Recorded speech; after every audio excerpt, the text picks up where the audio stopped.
Assalamualaikum warahmatullahi wabarakatuh. Hai, perkenalkan nama saya Anugrah Disa Melita, NIM 2405010101056, Prodi Komunikasi, Universitas Siber Asia. Di kesempatan video kali ini, saya ingin menjabarkan apa sih yang namanya self concept itu. Teman-teman ada yang tahu nggak self concept itu apa? Self concept atau yang biasa juga dikenal dengan nama konsep diri merupakan cara yang dilakukan oleh seseorang untuk memandang dirinya sendiri. Gimana sih caranya biar kita mengembangkan self concept yang ada di diri kita, di lingkungan sosial, atau bagaimana sih cara kita untuk menghadapi orang-orang di sekitar kita dengan self concept yang ada di diri kita sendiri? Berikut penjabarannya.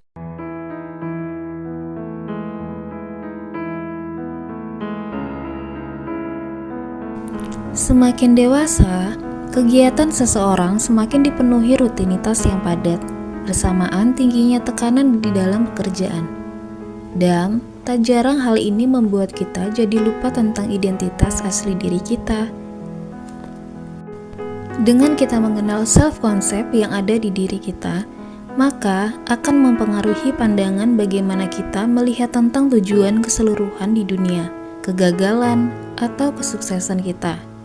Dan secara garis besar, self-concept merujuk dari kumpulan karakteristik yang menjelaskan siapa kamu, seperti ciri-ciri kepribadian, kemampuan yang kamu punya, hal yang kamu suka atau tidak kamu suka, prinsip atau kode moral, atau hal-hal apa saja yang membuat kamu unik dan berbeda dari orang lain. Bagaimana cara kita mengenal diri sendiri dengan self-concept? Mengenal diri sendiri dengan self-concept merupakan proses dari memahami diri sendiri secara lebih mendalam, termasuk kelebihan, kekurangan, serta tujuan hidup kamu. Self-concept membantu membentuk pemahaman yang lebih baik tentang siapa diri kita sebenarnya, bagaimana kita memandang diri sendiri, dan bagaimana kita berinteraksi dengan dunia. Terus, untuk apa sih sebenarnya kita harus mengetahui self-concept? Nah, ternyata self-concept itu penting banget loh. Punya sense of self yang kuat bisa membantu kamu dalam menentukan pilihan hidup sehingga kamu bisa hidup sebagaimana yang kamu harapkan. Dan membuat kamu percaya diri dengan hal tersebut. Biar kamu bisa memperkuat self-concept kamu, coba ini sisihkan waktu kamu untuk menyendiri dan merenungkan jawaban pertanyaan berikut ini ya. Yang pertama, apakah kamu berkata iya untuk membuat orang lain senang? Dalam hidup ini, pastinya kamu sering menemukan situasi di mana kamu sungkan untuk menolak suatu ajakan dari orang lain kan? Ini memang gak baik sih, tapi bukan berarti kamu gak boleh punya tujuan untuk menyenangkan orang lain. Hanya saja kalau kamu terus melakukan hal ini, di setiap saat yang ada kamu malah terjerumus ke dalam perilaku selalu ingin membahagiakan orang lain, yang dimana ini akan membawa dampak buruk dalam diri kamu. Perilaku ini akan membuat orang lain selalu memanfaatkan kamu secara sadar ataupun tidak sadar, bikin frustasi, kesal, bahkan bisa sampai stres loh.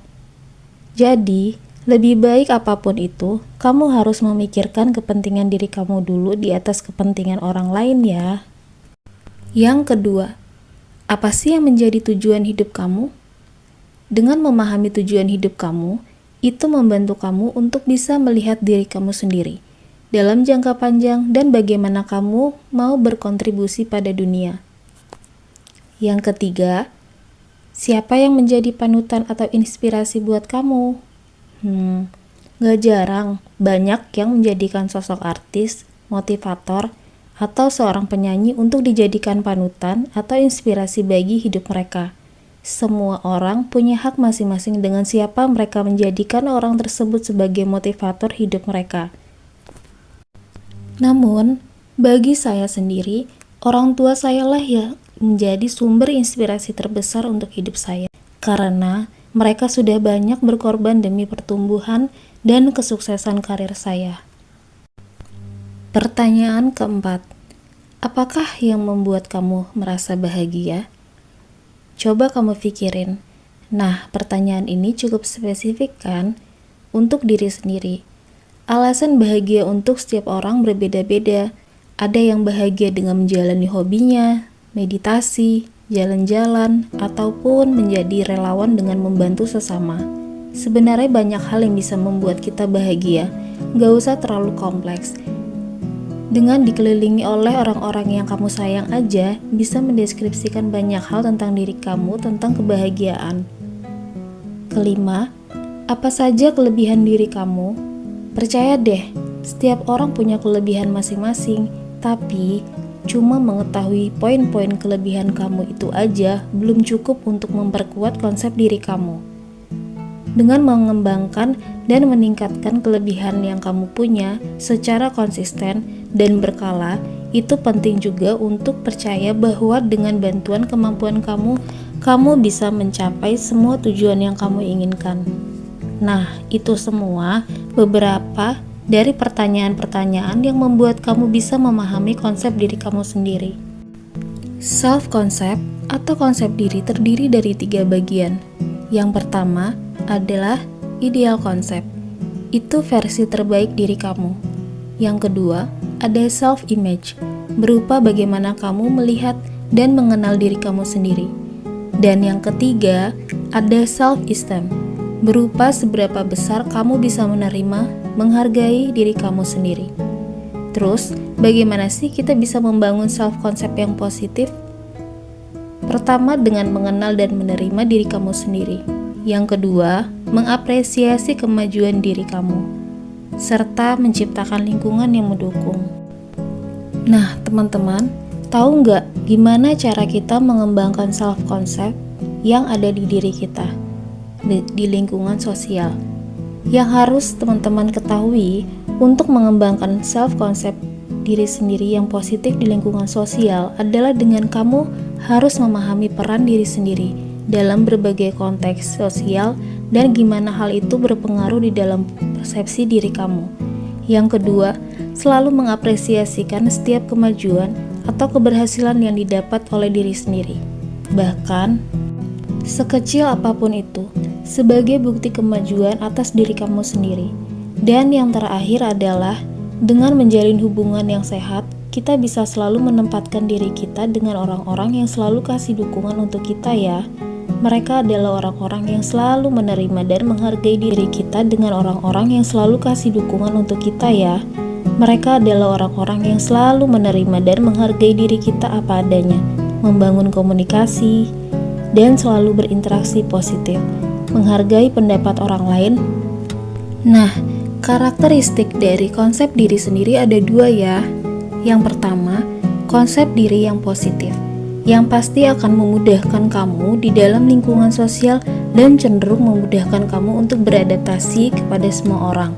Kalau konsep diri kamu itu sudah positif, semua akan menjadi lebih mudah. Jadi, saat kamu menumbuhkan hal-hal positif, hal buruk atau hal negatif yang terjadi di dalam hidup kamu akan kamu anggap hanyalah sebagai dari perjalanan hidup kamu, dan pastinya akan ada hikmah di balik semua itu. Yang paling penting dari konsep diri positif adalah saat hal negatif menimpa kamu gak akan yang namanya menganggap itu sebagai akhir dari semua perjalanan kamu. Pasti kamu akan menganggap bahwa semua orang punya masalah, termasuk diri kamu sendiri, dan gak gampang menyerah. Yang kedua adalah konsep diri kamu yang negatif. Nah, biasanya konsep diri negatif ini ada pada diri seseorang yang tidak mengenal dengan baik dirinya sendiri. Biasanya, dia lebih mengenal kebaikan dalam dirinya, namun tidak banyak mengetahui apa saja hal negatif yang ada di dalam dirinya sendiri. Poin terakhir dari self-concept adalah gimana sih kita menghadapi orang-orang di sekitar kita dengan self-concept pada diri kita sendiri?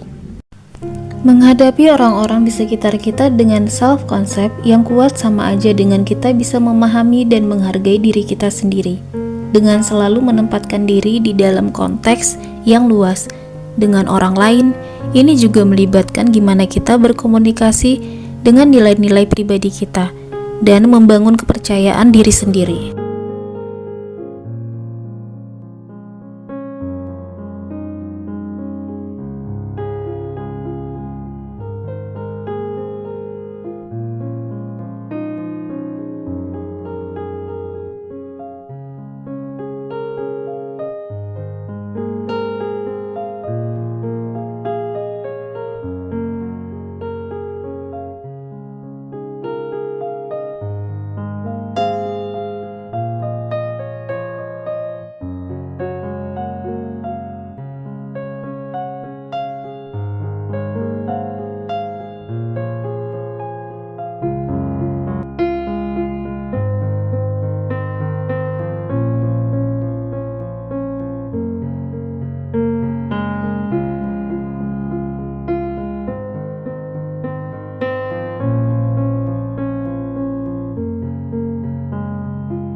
Nah, itu dulu ya penjabaran dari saya yang bisa membantu kamu lebih memahami apa itu self concept. Semangat terus ya. Semoga video saya ini bermanfaat. Terima kasih sudah menonton. Wassalamualaikum warahmatullahi wabarakatuh. Pretty little babe with a smile so sweet.